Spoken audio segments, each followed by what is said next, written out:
In Cambodia, Prime Minister Hun Sen reaffirmed today that the kingdom will not declare a state of emergency for the November 28 community incident because it will paralyze the country's economy. If we lock down the country or any part of the country, such as Phnom Penh or any province, it will hit the economic process, he said, adding that authorities should work hard to prevent the outbreak with concerted participation by all people.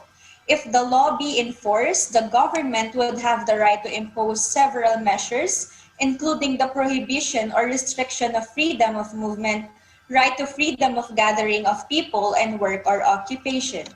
Meanwhile, Prime Minister Hun Sen has given recommendations on the first group to receive the vaccinations against COVID-19 pandemic in the first phase of 1 million doses.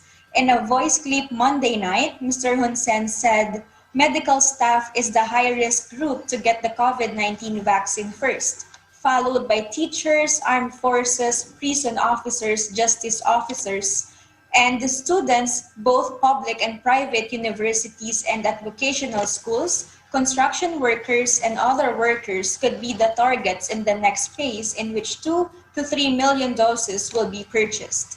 The Inter-Ministerial Committee to Combat COVID-19 will discuss the issue today via video conferencing.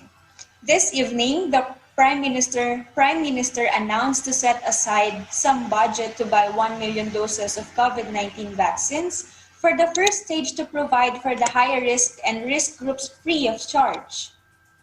But 1 million doses can be used only with 500,000 people, while the population of Cambodia is about 16 million, both children and adults. Therefore, around 10 million people need vaccines. According to the Prime Minister, Cambodia is building a warehouse to store vaccines at the low temperature of up to 80 degrees Celsius.